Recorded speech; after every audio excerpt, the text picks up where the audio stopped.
सभी बड़ों को नमस्कार। जानिए पुराण क्या है और कितनी है पुराणों की संक्षिप्त जानकारी। मित्रों, आज हम सभी 18 पुराणों के कुछ पहलुओं को संक्षिप्त में समझने की कोशिश करेंगे।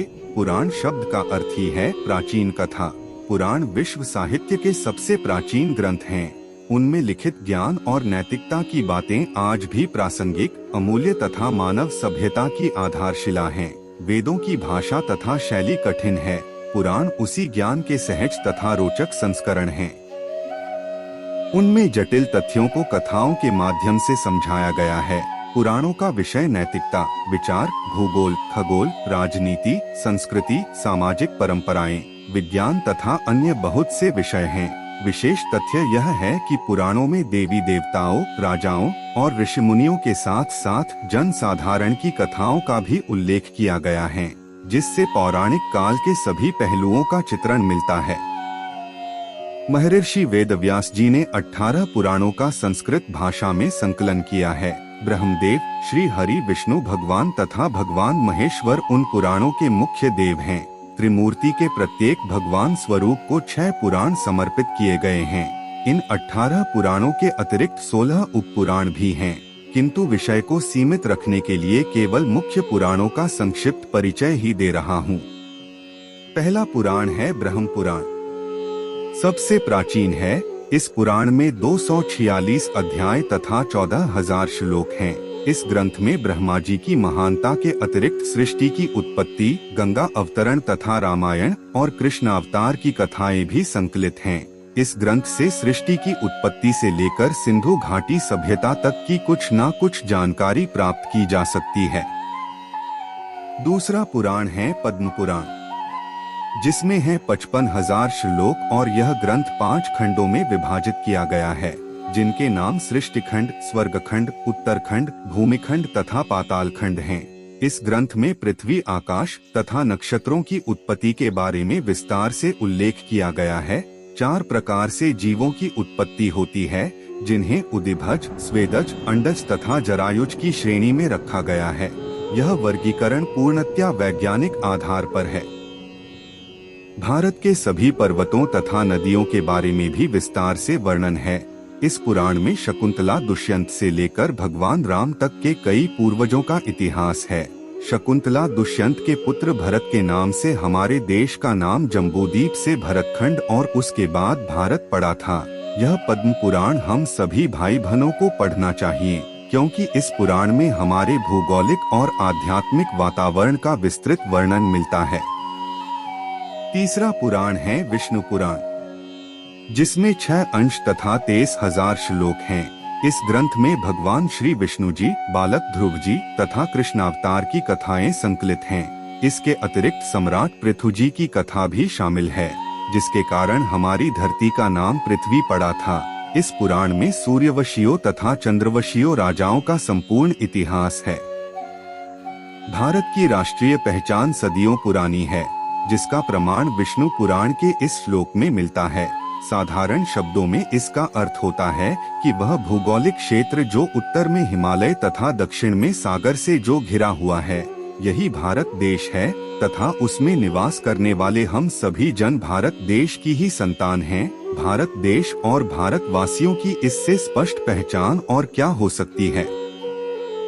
विष्णु पुराण वास्तव में एक ऐतिहासिक ग्रंथ है।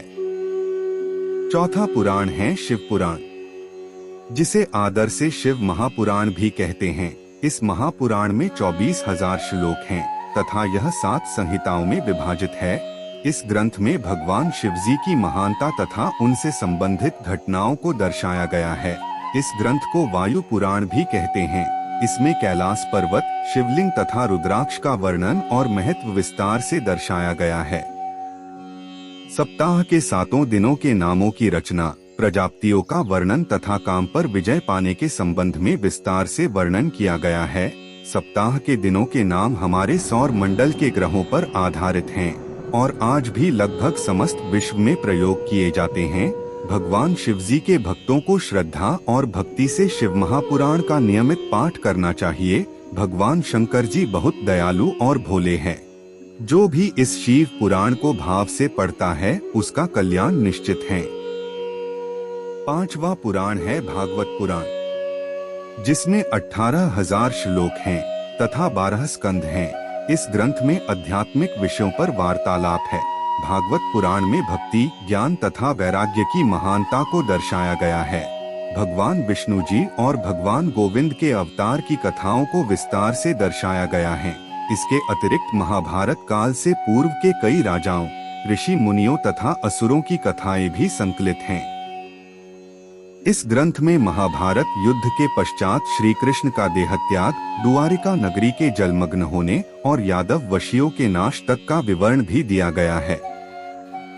छठा पुराण है नारद पुराण, जो 25,000 श्लोकों से अलंकृत है तथा इसके भी 2 भाग हैं। दोनों भागों में सभी 18 पुराणों का सार दिया गया है। प्रथम भाग में मंत्र तथा मृत्यु पश्चात के क्रम और विधान हैं। गंगा अवतरण की कथा भी विस्तार पूर्वक बताई गई है। दूसरे भाग में संगीत के 7 स्वरों, सप्तक के मंत्र, मध्य तथा तार स्थानों, मूर्छनाओं, शुद्ध एवं कूट तानों और स्वरमंडल का ज्ञान लिखित है।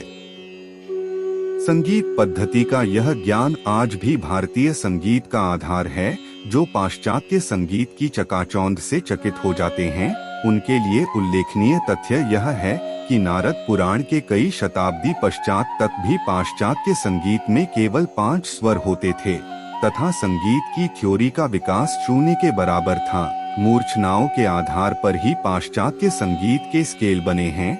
सभी संगीत के प्रेमी, जो संगीत को ही अपना कैरियर समझ लिया हो या संगीत और अध्यात्म को साथ में देखने वाले ब्रह्मा पुरुष को नारद पुराण को जरूर पढ़ना चाहिए।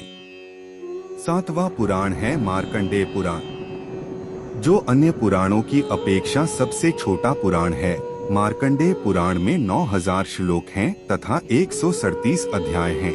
इस ग्रंथ में सामाजिक न्याय और योग के विषय में ऋषि मार्कंडेय जी तथा ऋषि जैमिनी जी के मध्य वार्तालाप है। इसके अतिरिक्त भगवती दुर्गा जी तथा भगवान श्री कृष्ण से जुड़ी हुई कथाएं भी संकलित हैं। सभी ब्रह्मा समाज को यह पुराण पढ़नी चाहिए। कम से कम मार्कंडेय जी ऋषि के वंशज इस पुराण को थोड़ा थोड़ा करके पढ़ने की कोशिश करनी चाहिए। मार्कंडेय पुराण के अध्ययन से आध्यात्मिक अक्षय सुख की प्राप्ति होती है। 8वां पुराण है अग्नि पुराण। अग्नि पुराण में 383 अध्याय तथा 15,000 श्लोक हैं। इस पुराण को भारतीय संस्कृति का ज्ञानकोश या आज की भाषा में विकिपीडिया कह सकते हैं। इस ग्रंथ में भगवान मत्स्यावतार का अवतार लेकर पधारे थे, उसका वर्णन है। रामायण तथा महाभारत काल की संक्षिप्त कथाएं भी संकलित हैं। इसके अतिरिक्त कई विषयों पर वार्तालाप है, जिनमें धनुर्वेद, गांधर्व वेद तथा आयुर्वेद मुख्य हैं। धनुर्वेद, गांधर्व वेद तथा आयुर्वेद को उपवेद भी कहा जाता है। 9वां पुराण है भविष्य पुराण। भविष्य पुराण में 129 अध्याय तथा 28 श्लोक हैं। इस ग्रंथ में सूर्य देवता का महत्व, वर्ष के 12 महीनों का निर्माण, भारत के सामाजिक, धार्मिक तथा शैक्षिक विधानों और भी कई विषयों पर वार्तालाप है। इस पुराण में सांपों की पहचान, विष तथा विषदंश संबंधी महत्वपूर्ण जानकारी भी दी गई है। इस भविष्य पुराण की कई कथाएं बाइबल की कथाओं से भी मेल खाती हैं। भविष्य पुराण में पुराने राजवंशों के अतिरिक्त भविष्य में आने वाले नंदवंश, मौर्य वंशों का भी वर्णन है। इसके अतिरिक्त विक्रम बेताल तथा बेताल पच्चीसी की कथाओं का विवरण भी है। भगवान श्री सत्यनारायण की कथा भी इसी पुराण से ली गई है। यह भविष्य पुराण भारतीय इतिहास का महत्वशाली स्त्रोत्र है, जिस पर शोध कार्य करना चाहिए और इसके उपदेश हर आज के छात्र छात्राओं को पढ़ाना चाहिए और प्रथम क्लास से ही शिक्षा से जुड़े समस्त अध्यापक एवं अध्यापिका को इस भविष्य पुराण नामक पुराण को अवश्य पढ़ना चाहिए, ताकि आपकी समझ बढ़े और समाज में अध्यात्म जागृति लाएं। 10वां पुराण है ब्रह्मावैवर्त पुराण, जो 18,000 श्लोकों से अलंकृत है तथा 218 अध्याय हैं। इस ग्रंथ में ब्रह्मा जी, गणेश जी, तुलसी माता, सावित्री माता, लक्ष्मी माता, सरस्वती माता तथा भगवान श्री कृष्ण की महानता को दर्शाया गया है तथा उनसे जुड़ी हुई कथाएं संकलित हैं। इस पुराण में आयुर्वेद संबंधी ज्ञान भी संकलित है, जो आयुर्वेद और भारतीय परंपरा में निरोगी काया के विषय पर गंभीर है।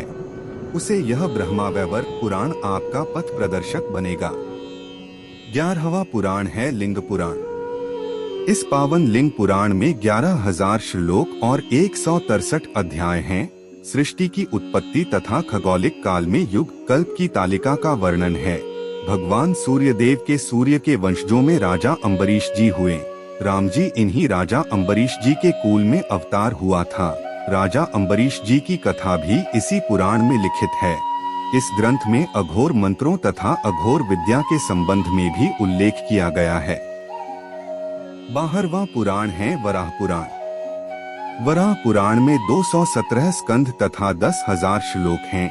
इस ग्रंथ में भगवान श्री हरि के वराह अवतार की कथा तथा इसके अतिरिक्त भागवत गीता महात्म्य का भी विस्तार पूर्वक वर्णन किया गया है। इस पुराण में सृष्टि के विकास, स्वर्ग, पाताल तथा अन्य लोकों का वर्णन भी दिया गया है। श्राद्ध पद्धति, सूर्य के उत्तरायण तथा दक्षिणायन विचरने, अमावस और पूर्णमासी के कारणों का वर्णन है।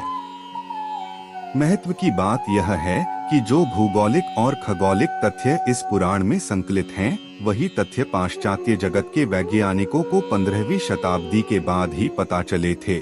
सभी सनातन धर्म को मानने वाले भाई बहनों को यह वराह पुराण को अवश्य पढ़ना चाहिए। जो भक्त अपने जीवन में जीते जी स्वर्ग की कल्पना करता है, उसके लिए वराह पुराण अतुल्य है।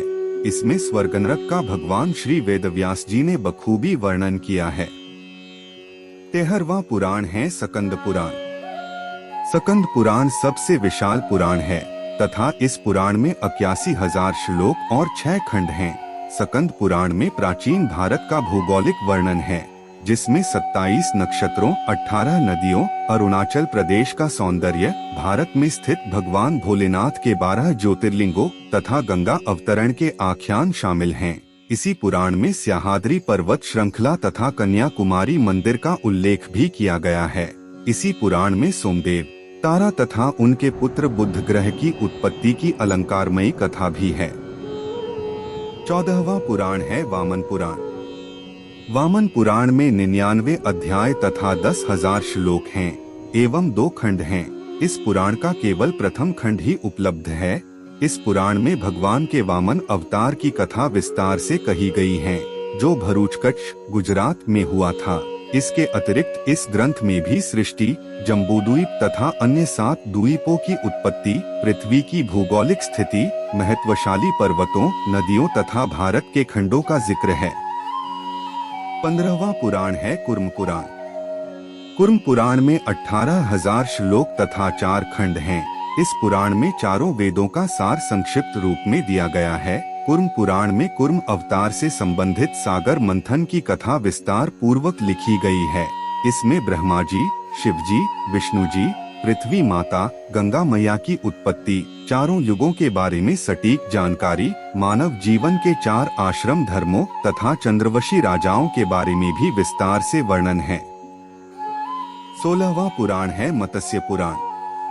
मत्स्य पुराण में 290 अध्याय तथा 14,000 श्लोक हैं। इस ग्रंथ में मत्स्य अवतार की कथा का विस्तृत उल्लेख किया गया है। सृष्टि की उत्पत्ति और हमारे सौर मंडल के सभी ग्रहों, चारों युगों तथा चंद्रवशी राजाओं का इतिहास वर्णित है। कच्छ, देवयानी, शर्मिष्ठा तथा राजा ययाति की रोचक कथा भी इसी मत्स्य पुराण में है। सामाजिक विषयों के जानकारी के इच्छुक भाई बहनों को मत्स्य पुराण को जरूर पढ़ना चाहिए। 17वां पुराण है गरुड़ पुराण। गरुड़ पुराण में 279 अध्याय तथा 18,000 श्लोक हैं। इस ग्रंथ में मृत्यु पश्चात की घटनाओं, प्रेतलोक, यमलोक, नरक तथा 84 लाख योनियों के नरक स्वरूपी जीवन के बारे में विस्तार से बताया गया है। इस पुराण में कई सूर्यवंशी तथा चंद्रवशी राजाओं का वर्णन भी है। साधारण लोग इस ग्रंथ को पढ़ने से हिचकिचाते हैं, क्योंकि इस ग्रंथ को किसी संबंधी या परिचित की मृत्यु होने के पश्चात ही पढ़वाया जाता है। वास्तव में इस पुराण में मृत्यु पश्चात पुनर्जन्म होने पर गर्भ में स्थित भ्रूण की वैज्ञानिक अवस्था सांकेतिक रूप से बखान की गई है, जिसे वैतरणी नदी की संज्ञा दी गई है। उस समय तक भ्रूण के विकास के बारे में कोई भी वैज्ञानिक जानकारी नहीं थी। तब हमारे इसी गरुड़ पुराण ने विज्ञान और वैज्ञानिकों को दिशा दी। इस पुराण को पढ़कर कोई भी मानव नरक में जाने से बच सकता है। 18वां और अंतिम पुराण है ब्रह्मांड पुराण। ब्रह्मांड पुराण में 12,000 श्लोक तथा पूर्व, मध्य और उत्तर 3 भाग हैं। मान्यता है कि अध्यात्म रामायण पहले ब्रह्मांड पुराण का ही एक अंश थी, जो अभी एक पृथक ग्रंथ है। इस पुराण में ब्रह्मांड में स्थित ग्रहों के बारे में विस्तार से वर्णन किया गया है। कई सूर्यवंशी तथा चंद्रवंशी राजाओं का इतिहास भी संकलित है। सृष्टि की उत्पत्ति के समय से लेकर अभी तक 7 मनोवंतर काल बीत चुके हैं, जिनका विस्तृत वर्णन इस ग्रंथ में किया गया है। भगवान श्री परशुराम जी की कथा भी इस पुराण में दी गई है। इस ग्रंथ को विश्व का प्रथम खगोल शास्त्र कह सकते हैं। भारत के ऋषि इस पुराण के ज्ञान को पूरे ब्रह्मांड तक लेकर गए थे, जिसके प्रमाण हमें मिलते रहे हैं।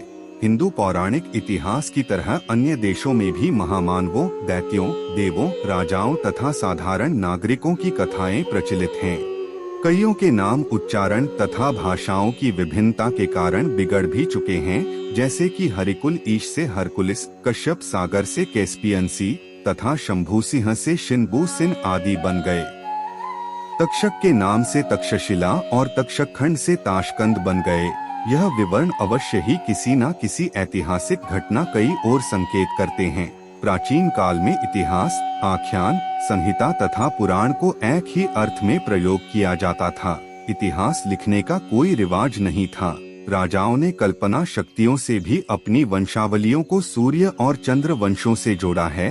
इस कारण पौराणिक कथाएं इतिहास, साहित्य तथा दंत कथाओं का मिश्रण हैं।